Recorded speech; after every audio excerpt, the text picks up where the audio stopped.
केदारनाथ धाम के कपाट आज सुबह 7 बजे खुल गए हैं। इस मौके पर उत्तराखंड के मुख्यमंत्री पुष्कर सिंह धामी वहां मौजूद रहे। श्रद्धालु भी जबरदस्त उत्साहित हैं। अब तक 7,60,000 से ज्यादा रजिस्ट्रेशन हो चुके हैं।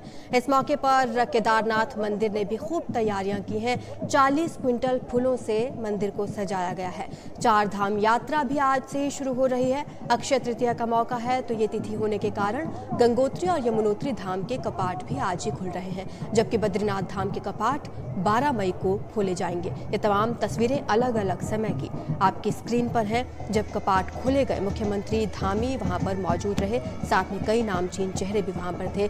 कल ही 16,000 से ज्यादा श्रद्धालु बाबा धाम पहुंच चुके थे और आज सुबह कपाट खोल दिए गए।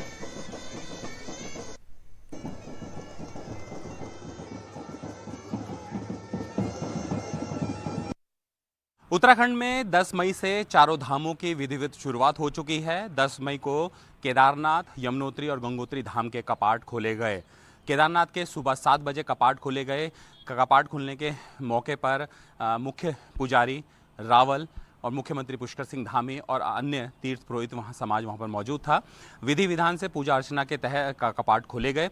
अब ऐसे में अगले 6 महीने तक चारों धामों में, न सिर्फ केदारनाथ बल्कि चारों धामों में श्रद्धालु भगवान केदार, भगवान बद्रीनाथ, गंगोत्री, यमुनोत्री के दर्शन कर सकेंगे। अब ऐसे में गंगोत्री, यमुनोत्री और केदारनाथ के कपाट तो 10 मई को खोले गए हैं, लेकिन 12 मई को भगवान बद्री विशाल के कपाट खोले जाएंगे। इसके अलावा 25 मई को हेमकुंड साहिब के कपाट खोले जाएंगे। यात्रा को लेकर सभी तैयारियां पूरी की गई है। श्रद्धालुओं को किसी प्रकार की कोई दिक्कतें ना आए, उसके लिए केदारनाथ, क्योंकि केदारनाथ में सबसे कठिन 21 किलोमीटर की पैदल चढ़ाई है, तो वहां पर यात्रियों के लिए गर्म पानी की व्यवस्था की गई है। इसके अलावा रहने खाने पीने की व्यवस्था की गई है।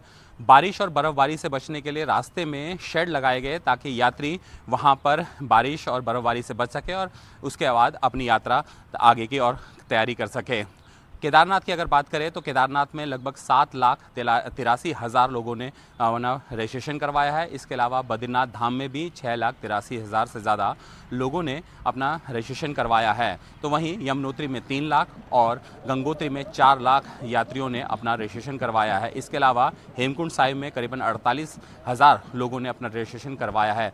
पूरी तरह से 4 धाम यात्रा की अगर बात करें तो उत्तराखंड की 30% आर्थिकी इसी पर टिकी हुई है और लोगों का रोजगार यहीं पर जुड़ा हुआ है। खास बात यह है कि एक तरफ तो चारों धाम के श्रद्धालु यहाँ पर पहुँच रहे हैं, कपाट खुल चुके हैं, और दूसरी तरफ जो छोटे मोटे व्यवसायी है, फिर बड़ा व्यवसायी है, उसके लिए खास बात यह है कि अब उस अगले 6 महीने तक वो यहाँ पर अपना रोजगार चला सकेगा, अपनी आर्थिकी को और मजबूत कर सकेगा। उत्तराखंड की अगर बात करें तो उत्तराखंड सरकार और तमाम जो पर्यटन विभाग है, इसके अलावा अन्य जिला प्रशासन, चाहे वो यमुनोत्री के हो, गंगोत्री के हो या फिर केदारनाथ और बद्रीनाथ, सभी ने तैयारियां पूरी की हुई है। सिक्योरिटी फोर्सेस की अगर बात करें तो आईटीबीपी, एसडीआरएफ, एनडीआरएफ, पुलिस और जिला प्रशासन यहाँ पर तैयार है पूरी तरह से। अगर श्रद्धालुओं की बात करें तो केदारनाथ धाम में ही देर रात 16,000 से ज़्यादा श्रद्धालु पहुँच गए।